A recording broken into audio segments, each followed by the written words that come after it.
Electromotive force.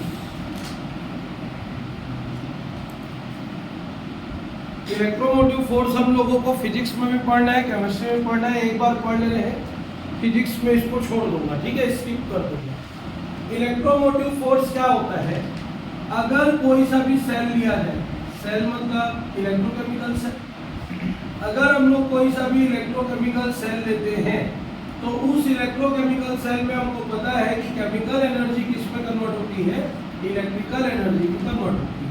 ये हमको याद है क्या होता है इलेक्ट्रोकेमिकल सेल? एक ऐसा डिवाइस जिसमें केमिकल एनर्जी को किस में कन्वर्ट किया जा सकता है, इलेक्ट्रिकल एनर्जी में कन्वर्ट किया जा सकता है, वो कहलाता है इलेक्ट्रोकेमिकल सेल कहलाता है। अब अगर कोई सा भी सेल ले लेते हैं तो उस सेल में उसका स्ट्रक्चर कुछ इस तरीके से दिखाई देता है।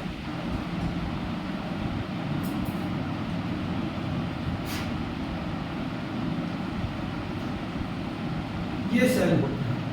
अगर कोई सा भी सेल उठा के देखेंगे तो बीच में इलेक्ट्रोड प्रेजेंट रहता है और चारों तरफ उसका सॉल्यूशन प्रेजेंट रहता है। जनरली यही होता है। अगर छोटा सा पेंसिल सेल को भी उठा के देखोगे, उसका ऊपर का कवर निकालोगे तो पूरा काला काला तुमको पाउडर नजर आएगा और बीच में एक सॉलिड तुम्हारा क्या प्रेजेंट रहता है, इलेक्ट्रोड। तो सेल कुछ इस तरीके से दिखाई देता है, जिसका एक सिरा पॉजिटिव टर्मिनल हो जाता है और एक सिरा कौन सा टर्मिनल हो जाता है, नेगेटिव टर्मिनल हो जाता है।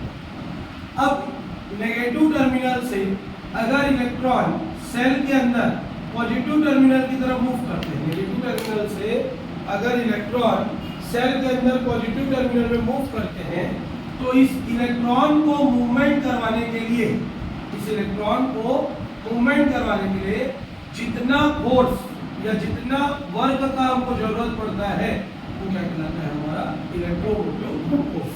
क्या? द फोर्स imparted की जगह रिक्वायर्ड भी लिख सकते हो, required to flow charge inside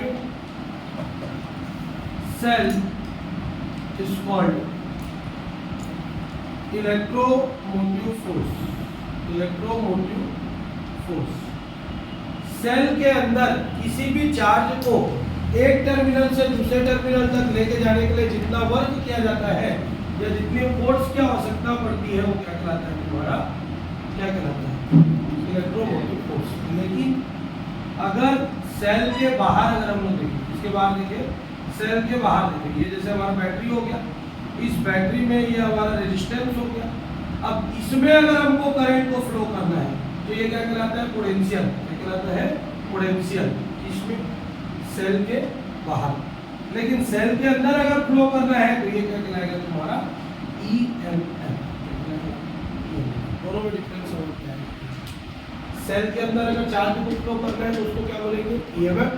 cell के बाहर अगर चार्ज को फ्लो करना है तो उसको क्या बोलेंगे, पोटेंशियल। फिजिक्स में पोटेंशियल क्लियर है। एक पॉइंट से दूसरे पॉइंट तक चार्ज को लेके जाने के लिए जितना वर्क किया जाता है वो क्या कहलाता है, पोटेंशियल। लेकिन अगर यही चीज किसके अंतर्गत हो जाए, सेल। तो सेल के अंतर्गत एक पॉइंट से दूसरे पॉइंट तक अगर चार्ज को मूव करवाना है तो वो क्या कहलाएगा, तुम्हारा electromotive force. 0.34 E0 is equal to 0.8676।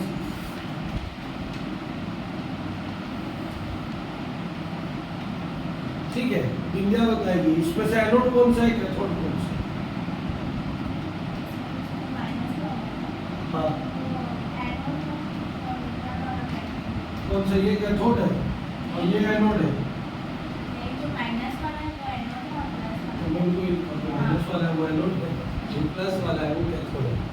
ठीक, E0 is equal to -1.17, E0 is equal to -1.10। जितनी बताएगी कौन सा एनोड कौन सा कैथोड? सर ये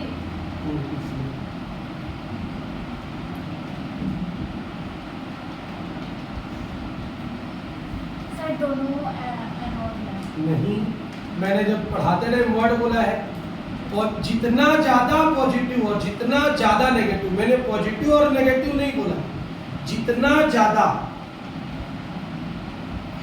कंप्लीट पॉजिटिव कंप्लीट नेगेटिव नहीं बोला है, जितना ज्यादा पॉजिटिव जितना ज्यादा नेगेटिव। अब बताओ,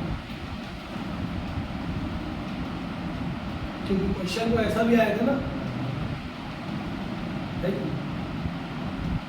बहुत ही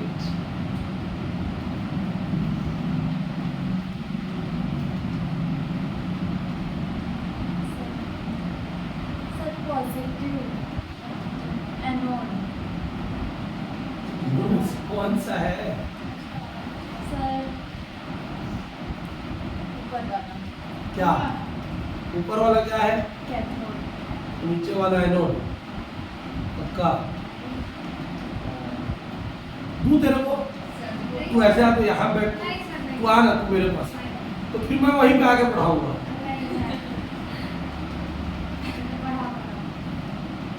चल भाई तू ही बता पिंकी, क्या बोली सर, ये क्या बोली? हाँ बोली, फिर से बोली, थोड़ा मैं सुन नहीं पाया। कैसे?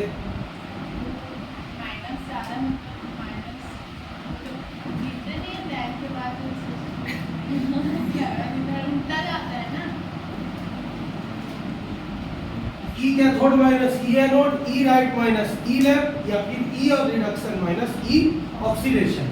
अगर कोई सा इलेक्ट्रोकेमिकल सेल है, ठीक है, एक इलेक्ट्रोकेमिकल सेल है और उस इलेक्ट्रोकेमिकल सेल में यहाँ पर जिंक वाला इलेक्ट्रोड वाला है, यहाँ पर कॉपर वाला इलेक्ट्रोड वाला है, और इसको आउटर सर्किट से हम क्या करते हैं, गैल्वेनोमीटर लगा के जोड़ देते हैं। ठीक, तो इसमें जिंक वाले इलेक्ट्रोड का जो E0 जिंक होगा, E0 क्या होगा? जिंक होगा, और कॉपर वाले इलेक्ट्रोड का E0 कॉपर होगा। तो अगर हमको क्या निकालना है, इस सेल का ईएमएफ निकालना है, तो ईएमएफ कैसे कैलकुलेट करेंगे? EMF is equal to E right minus E left. Right मतलब ये, लेफ्ट मतलब ये। तो क्या फॉर्मूला लगेगा? E0 Cu oblique Cu2 plus minus E0 Zn oblique Zn2 plus. इस तरीके से ये बनता है। तो अगर तुम्हारा क्वेश्चन आ जाता है Zn oblique Zn2 plus 1 mole salt free Cu2 plus oblique Cu 1 mole, और तुमको बोलेगा कि इस सेल रिएक्शन से तुम ईएमएफ कैलकुलेट करो, तो सेल रिएक्शन का डायग्राम ऐसा हो जाएगा। क्यों ऐसा हो जाएगा? बार बार पढ़े। लेफ्ट हैंड साइड वाले में कौन सा रिएक्शन होता है? ऑक्सीडेशन। राइट हैंड साइड वाले में कौन सा रिएक्शन होता है? रिडक्शन। जिसमें रिडक्शन होता है वो राइट में रहेगा, जिसमें ऑक्सीडेशन होता है वो लेफ्ट में रहेगा। तो ईएमएफ ऐसा निकलेगा। क्लियर है? पेपर में क्वेश्चन रहता है E0 Cu oblique Cu2 plus की वैल्यू 0.34 है, E0 Zn oblique Zn2 plus की वैल्यू 0.76 है माइनस में। ये दोनों गिवन रहे और ये सेल रिएक्शन दे, तुमको बोलेगा ईएमएफ निकालो, तो सीधा सीधा इस वैल्यू को यहाँ रख देंगे माइनस इस वैल्यू को यहाँ रख देंगे, दोनों को ऐड करेंगे 0.34 माइनस माइनस प्लस 0.76, तो आंसर हो गया 1.1। यूनिट क्या लिखा है? क्लियर है यहाँ पर तक? तो अगर सेल रिएक्शन का न्यूमेरिकल आता है, क्या क्या दिया रहेगा?